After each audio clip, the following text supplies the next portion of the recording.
হওয়ার চেয়ে সৎ হওয়া বেশি প্রয়োজন। মানুষের সৌন্দর্য কদর করে কয়েক বছর, কিন্তু সততার সম্মান দেয় মৃত্যুর পরেও। আয়না যদি মানুষের চেহারা না দেখিয়ে মনকে দেখাতো, তাহলে মানুষের চেহারা সুন্দর না করে মন সুন্দর করার জন্য ব্যস্ত থাকতো। হ্যালো ভিউয়ার, শুভ সকাল। এখন ঘড়ির কাঁটায় কটা বাজে তোমাদের দেখায়।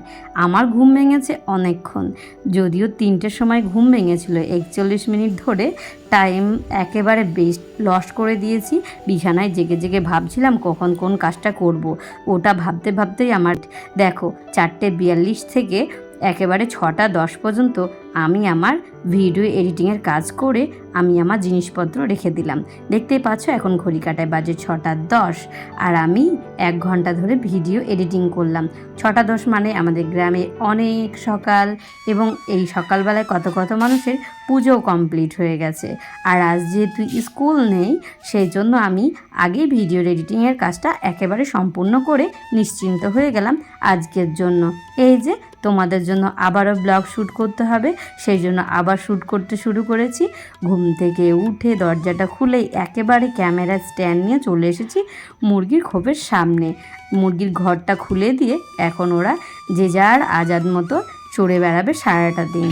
আবার সেই রাত্রি হলে আবার সেই খোপের মধ্যে ঢুকে পড়বে। চলো, ভিডিওর ইন্ট্রো না দিয়ে কিন্তু অনেক গল্প সেরে ফেলেছি, তবে ভিডিওর ইন্ট্রোটা আমার নতুন বন্ধুদের জন্য দিয়েই দিই।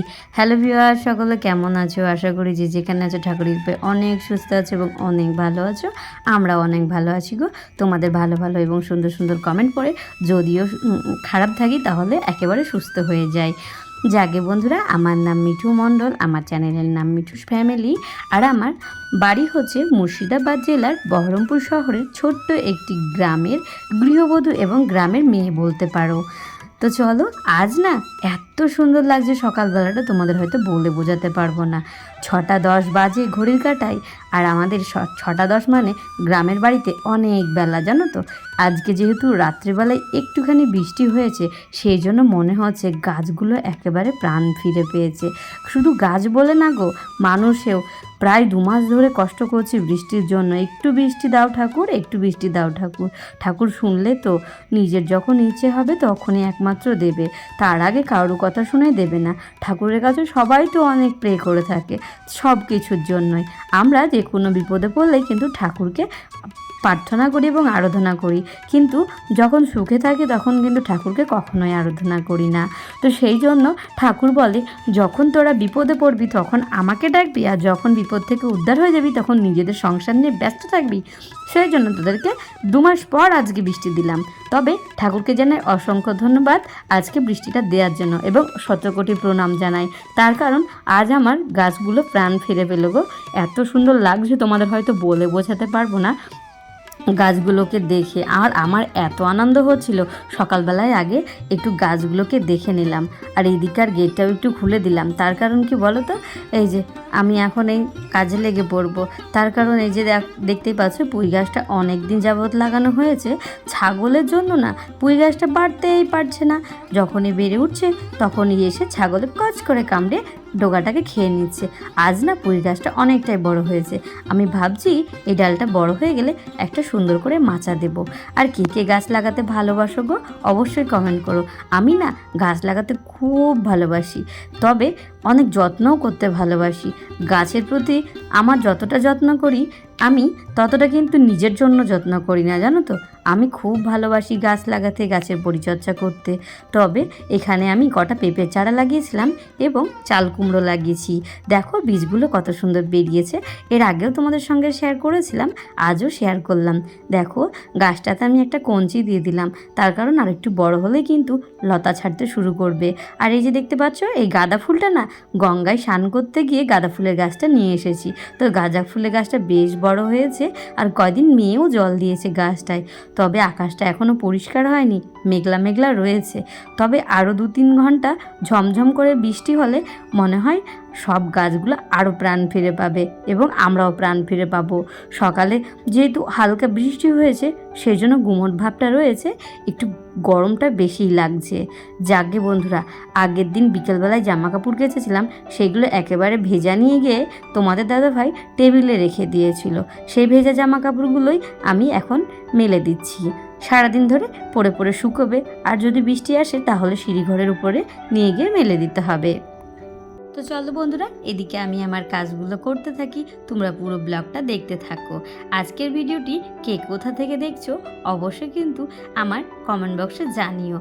তোমাদের কমেন্টগুলো পড়তে বেশ ভাল লাগে, আর কে কোথা থেকে দেখছো জানালে পরে তো আরোই খুশি হব যে আমার ভিডিওটা মানুষ কোথা থেকে দেখছে। তোমাদের ভালোবাসার জন্যই আজ এত কষ্ট করে হলেও প্রতিদিন ভিডিও শ্যুট করি গো, একটু ভালোবাসা পাওয়ার জন্য। সবাই এইভাবে ভালোবাসা দিতে থাকো, আশা করি একদিন না একদিন আমি ঠিক আমার চ্যানেলটাকে দাঁড় করাতে পারবো। এবং তোমাদের ভালোবাসা ছাড়া আমি এক মুহূর্তে এগোতে পারবো না। তোমাদের ভালোবাসা আমার অত্যন্তই প্রয়োজন। আজকের ভিডিওটিতে যারা যারা কমেন্ট করবে তাদের কমেন্টগুলো পরের ভিডিওতে আমি তুলে ধরবো।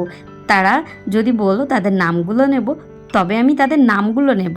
কিন্তু যদি বলো শুধু কমেন্টগুলো তুলে ধরার জন্য, তাহলে শুধু কমেন্টগুলোই তুলে ধরবো। যে যেমনভাবে বলবে তার কমেন্টগুলো আমি সেইভাবেই তুলে ধরবো। যাকে বন্ধুরা, তবে চলো সকাল থেকে টার্গেট নিয়ে যদি কোনো কাজ করা যায় তাহলে কিন্তু খুব সহজেই সংসারের যাবতীয় কাজগুলো করে ফেলা যায়। আর সংসারে কাজ তো মানুষের প্রচুর থাকে, কিন্তু সেই কাজটাকে যদি মাথার মধ্যে সেট করে নাও কোনটার পর কোনটা করব, তাহলে কিন্তু খুব সহজে কাজগুলো তাড়াতাড়ি হয়ে যায়। আজ যেহেতু রবিবারের ছুটির দিনে বাবা মেয়ে পড়ে ঘুমাচ্ছে, এদিকে আমি আমার ঘরের বিছানাটা সুন্দর করে গুছিয়ে নিলাম। বাইরে যেহেতু ওরা বাবা মেয়ে ঘুমাচ্ছে সেই জন্য ওদেরকে আর ডিস্টার্ব করবো না।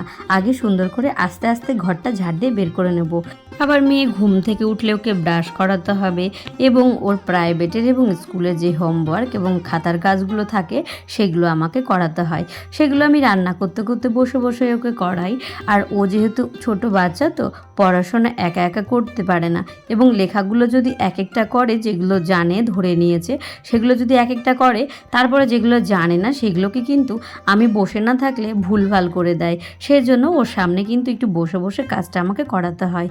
যখন আমি মা হয়েছিলাম না, যখন আমি মেয়ে ছিলাম, তখন আমাকে আমার মা দিনরাত 24 ঘন্টা বলতো, মনা পড়, এই কাজটা কর, এই কাজটা কর। আমার মা কিন্তু এক কলমও পড়াশোনা জানতো না, জানো তো।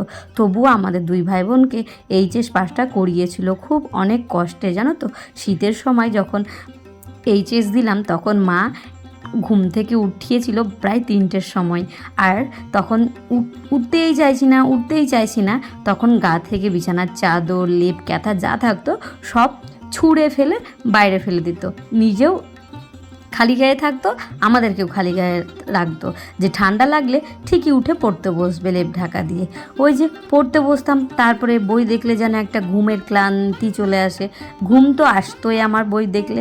সেরকম আমরা এখন বুঝতে পারছি, জানো তো, মা হয়েছি।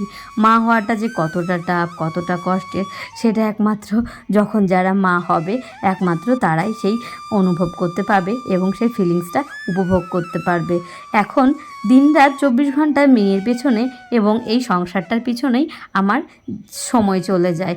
তবে একটুখানি সময় যেটা বেঁচে থাকে সেটা এই ইউটিউবে চলে যায়। তোমাদের হয়তো বলে বোঝাতে পারবো না, আমার জীবনটা এখন মনে হচ্ছে ঘড়ির কাঁটার মধ্যে দিনরাত ঘুরতেই থাকে, কোনো সময় যেন রেস্ট থাকে না।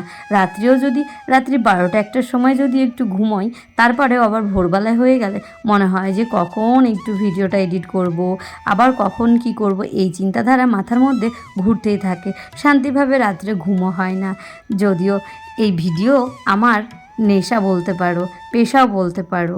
অনেক দিন ধরে স্ট্রাগল করছি বন্ধুরা, তোমরা সবাই আমার পাশে থেকো, আমি যেন আমার চ্যানেলটাকে একটু দাঁড় করাতে পারি। তোমাদের ভালোবাসা এবং তোমাদের সাপোর্ট পেয়ে সবাই একটু বেশি করে সাপোর্ট করো গো, তাহলে আমার চ্যানেলটা দাঁড়িয়ে যাবে। তবে চলো, এখন তোর হাঁসগুলোকে খেতে দিয়ে নিলাম। আগের দিনের বাসি ভাত ছিল, সেটাকে আর না ফেলে দিয়ে হাঁসকে খেতে দিয়ে দিলাম। আর তারপরে গ্রামের বাড়িতে উঠোন লেপা আর ঝাড় দেওয়া তো তোমাদের সঙ্গে শেয়ারই করলাম, তোমরা তো দেখলেই। এদিকে ওই ঘরের সামনেটায় এবং এই ঘরের সামনেটাও সুন্দর করে জল দিয়ে নিয়েছি। তো চলো এদিকে আমি লেপটে থাকি, আর ওই যে প্রথমে কিছু কথা বলেছিলাম তারই কিছু উত্তর তোমাদের দিতে থাকি। চলো, আয়না যদি মানুষের চেহারা না দেখিয়ে মন দেখাতো, তাহলে মানুষের চেহারাটা সুন্দর না করে মানুষ তার মনটাকে সুন্দর করার জন্য ব্যস্ত থাকতো। এমন যদি হতো সবার মনটা সুন্দর থাকতো এবং সবার মনে যদি কোনো হিংসা, বিবাদ, ভাই বোনের সম্পর্ক, ঝগড়া এবং ভাইয়ের অশান্তি এইসবগুলো থাকতো না, তাহলে সবার মন কিন্তু একেবারে ভালো থাকতো এবং মানুষকে দেখে হিংসা করতো না, হিন্দু মুসলিম দেখে এরকম একটা বিচ্ছেদ থাকতো না। তারপরে দেখো এখন কি বলো তো, এখন যত দিন দিন যাচ্ছে তত পার্টি লেভেলে হয়ে যাচ্ছে, ওই পার্টি করে, ও সেই পার্টি করে, কিন্তু মনটা যদি সুন্দর থাকতো ভাই, তাহলে কিন্তু এইসবগুলো এবং এই দিনগুলো কিন্তু আমরা অনুভব করতে পারতাম না। আমরা কিন্তু আমি মনে করি যে চেহারা সুন্দর না দিয়ে মানুষের মনটা যদি সুন্দর দিত, যেমন এমন মানুষ রয়েছে যে তোমাদের হয়তো বলে বোঝাতে পারবো না, ওনারা এত ভালো, এত সৎ। তো আবার এমন মানুষ রয়েছে যে এত অসৎ, এত নোংরা লোক, মানে পৃথিবীতে মানে মনে হয় তিনি একা। তো এই জিনিসগুলো দেখার পর মানে সত্যি কথা বলছি, আমি মন থেকে বলছি, আমার মনে হয় যে মানুষের মনগুলো যদি এক থাকতো তাহলে কিন্তু দুনিয়াতে এত হিংসা বিবাদ থাকতোই না। যাকে বন্ধুরা, আয়নার কথা বলছি, আর এই যে দেখো বাসি কাজকর্ম সেরে দিয়ে আয়নার সামনে নিজের চেহারাটাকে সুন্দর করার জন্য চলে এসেছি। এটা কিন্তু সত্যি কথা, মানুষ দিন রাতে একবার না একবার আয়নার কাছে কিন্তু গিয়ে তার চেহারাটাকে সুন্দর আছে কিনা কিন্তু দেখবে। সে কালো হোক বা ফর্সা হোক, সে ধলো হোক বা সাদা হোক। তবে যাই হোক, আমি একেবারে কালো, তবে আমি আমার কালো চেহারা নিয়ে কখনোই আমি দুঃখিত না, যেহেতু আমি আমার মনটাকে পরিষ্কার সবসময় রাখি এবং সৎ হয়ে চলার চেষ্টা করি। সুন্দর হওয়ার চেয়ে সৎ হওয়া বেশি প্রয়োজন। মানুষের সৌন্দর্যর কদর করে মাত্র কয়েক বছর, কিন্তু সৎতার সম্মান মৃত্যু পর্যন্ত করে যাবে। তুমি যদি সৎ হয়ে থাকো তাহলে সেই সতের সম্মান সারা জীবন পর্যন্ত পেয়ে যাবে, এবং আপনি যদি মৃত্যু বরণ করেন, মৃত্যুর পরেও যে ব্যক্তিটি সৎ তাকে কিন্তু সৎই বলবে, আর যে ব্যক্তিটি অসৎ ছিলেন সেই মৃত্যুর পরেও কিন্তু তাকে বলবে মানুষটা অসৎ ছিল। সেই জন্য আমি সবসময় চেষ্টা করি আমার চেহারাটাকে সুন্দর করে গড়ে তোলার জন্য না, আমি আমার মনটাকে একেবারে সৎ এবং নিজেও সৎ হয়ে চলার চেষ্টা করি। যাকে বন্ধুরা, এইদিকে কিন্তু একেবারে রান্নাঘরে ঢুকে আমি চা বানিয়ে নিয়েছি নিজের জন্য। ওয়েদারটা গরম হলেও কিন্তু বৃষ্টি হয়েছে, সেই জন্য মনে হলো যে দুটো বিস্কুট দিয়ে চা খাই। যাকে বন্ধুরা, চাটা খেয়ে দিয়ে আবার ঢুকে পড়েছি রান্নাঘরে। মেয়েদের আর শান্তি কোথায়, বসার সময় কোথায়, রান্নাঘর, বাচ্চার পিছনে এবং নিজের সংসারের পিছনে বাকি সময়গুলো চলে যায় গো, একটু আর সময় পাওয়া যায় না। চগ্গে এখন হচ্ছে আজকে রান্না করব, আজ যেহেতু রবিবার মাংস খাওয়ার ইচ্ছে ছিল, তবে মেয়ে বলল মাংস আনতে হবে না মা, আজকে ডাল ভাত করো। সেজন্যই কিন্তু আজ পেঁপে দিয়ে, টমেটো দিয়ে, একটু আলু দিয়ে ডাল করব পাতলা পাতলা করে, এবং তার সঙ্গে আরও কিছু সবজি রান্না করব, ঝিঙে পোস্ত করব এবং আলু, লাফা এবং পটল ভাজা করব। জানো তো বন্ধুরা, কয়েকদিন আগে কয়েকটা লাফা গাছ লাগানো হয়ে গেছে, তো সেই লাফা গাছগুলোতেই কি সুন্দর সুন্দর লাফা হয়েছে। তো সেগুলোকে দিয়ে আজকে অল্প একটু ভাজা করে নেব, তার কারণ মেয়ে লাফা ভাজা খেতে খুব ভালোবাসে। আর আমি একটুখানি কষ্ট করে গাছটা লাগিয়েছিলাম, তারপরে একেবারে বৃষ্টি ছিল না, সে দেখে আমি ভাবলাম গাছটা একেবারে মরে যাবে নাকি, হবে না মনে হয়। তারপরে একদিন খুব কষ্ট করে পাইপটাই ভিড়িয়ে একটু জল দিয়েছিলাম, সেই জল দেওয়ার ফলে দেখছি আজ বাগানের ভেতরে গিয়ে হঠাৎ দেখি গাছগুলোই অনেক লাফা হয়েছে। তো সেই লাফাগুলোই আজ ভাজা করব। আর তোমরা কে কে আছো গো যারা এরকম বাড়ির মধ্যে টুকিনাকি গাছ লাগিয়ে থাকো এবং সেখান থেকে তরি তরকারি জোগাড় করে রান্না করো? আমার কিন্তু বেশ ভাল লাগে। অবশ্যই তারা যদি ব্লগ ভিডিও করে থাকো আমার ভিডিওতে কমেন্ট করে দিও, আমি তাদেরকে ব্লগ ভিডিওগুলো দেখে আসবো। এবং যারা গাছের ভিডিও বানাও তারা যদি ব্লগ করো আমার ভিডিওতেও দিতে পারো লিংক বা কমেন্ট করতে পারো, আমি তাদের গাছের ভিডিওগুলো দেখলে আমার মনটা ভরে যাবে এবং সেখান থেকে আমিও কিছু শিখতে পারবো। যাকে বন্ধুরা, তোমাদের সঙ্গে গল্প করতে করতে আমার কতগুলো কাজও হয়ে গেল এবং রান্নাটাও বসিয়ে ফেললাম। এইদিকে জলটা গরম হয়ে গেছিলো, চালটাও ধুয়ে দিলাম। আর চলো, জলটা একটু বেশি হয়ে গেছে, অল্প পরিমাণ তুলেও রেখে দিলাম। চলো ঢাকা দিয়ে দিই। এরই মধ্যে ডালটাও আমি রান্না করে নিয়েছিলাম। তারপরে আমার একটু ভিডিওর কাজ ছিল, মানে সকালবেলা যেহেতু ফেসবুক এবং ইনস্টাগ্রামে ভিডিও পোস্ট করা থাকে 8টা 8:30 নাগাদ, তো সেই কাজগুলোই করছিলাম ফোন নিয়ে। আর এরই মধ্যে ফোনটা রেখে চলে এসেছিলাম বাইরে। আর এইদিকে দেখো আমার রান্নাটাও কমপ্লিট হয়ে গেছে। এদিকে ঝিঙা আলু পোস্ত করে নিয়েছি, মসুরির ডাল পেঁপে দিয়ে পাতলা করে টমেটো দিয়ে করে নিলাম। আর এইবার যেটা করব সেটা হচ্ছে একটু ভাজাটা করে নেব, তাহলে কিন্তু আজকের রান্নাবান্না আমার একেবারে কমপ্লিট হয়ে যাবে। জানো তো বন্ধুরা, বাড়িতে ছোট বাচ্চা রয়েছে। আমার মেয়ে না খাওয়া নিয়ে খুব বায়না করে গো। একটু খাওয়াতে গেলে অনেক সময় লাগে আর খেতেই চায় না। বয়স প্রায় 5.5 বছর পার হতে চললো, তবুও খাওয়া নিয়ে খুব বায়না। সময় সময় একেবারে অস্বস্তিকর হয়ে ওঠে। মানে এত বায়না তোমাদের হয়তো বলে বোঝাতে পারবো না। যে কোনো জিনিস খেতে দিতে চাইলেই শুধু বলে এখন খাবো না, পরে খাবো, এই জিনিসটা খাবো না, পরে খাবো। কখনোই বলে না যে মামার খিদে পেয়েছে, আমাকে খেতে দাও। আমি কি করব, আমি সেই ভেবেই উঠতে পারছি না। যদিও আগে সুজি টুজিগুলো পছন্দ করতো, এখন কিন্তু মিষ্টি জিনিস একেবারেই পছন্দ করছে না। তো সেই জন্য খাওয়া নিয়ে অনেকটাই বায়না। যদিও ডিমটা একটু পছন্দ করে, কিন্তু এই গরমের মধ্যে কতই বা ডিম দেবো বলো। সেই জন্য ভাবছি তোমরা যদি একটু সাজেশন দাও তাহলে কিন্তু আমার অনেক হেল্প হয় এবং অনেক উপকার হয়। যাকে বন্ধুরা, কারো কাছে অপশন থাকলে আমাকে জানিও। এদিকে রান্না করতে করতে শুরু হয়ে গেছে বৃষ্টি, আর কি আনন্দ যে হচ্ছিল। তবে যাকে বন্ধুরা, আজকের ভিডিওটি এতটুকুই। তোমাদের সঙ্গে দেখা হচ্ছে আবার একটা পরের ভিডিওতে, কারণ এখন বৃষ্টি হচ্ছে, আমি এখন বৃষ্টির মজা নিতে থাকবো। আমার মেয়ে আমি জানলা ধারে বসে বসে এখন বৃষ্টিটা অনুভব করব। তো বন্ধুরা, আজকের মতো ভিডিওটা এখানেই শেষ করতে বাধ্য হলাম। তোমাদের সঙ্গে দেখা হচ্ছে আবারও একটি নতুন ভিডিওতে। আর আমার ভিডিওতে যারা নতুন আসো, প্লিজ চ্যানেলটা সাবস্ক্রাইব করে পাশে থাকা বেল আইকনটা প্রেস করে দিও, তাহলে তোমাদের কাছে প্রত্যেকটা ভিডিও পৌঁছে যাবে। তোমাদের সকলকে জানাই অসংখ্য ধন্যবাদ নিজের মূল্যবান সময়টুকু আমার ভিডিওতে দেওয়ার জন্য। Bye bye, tata.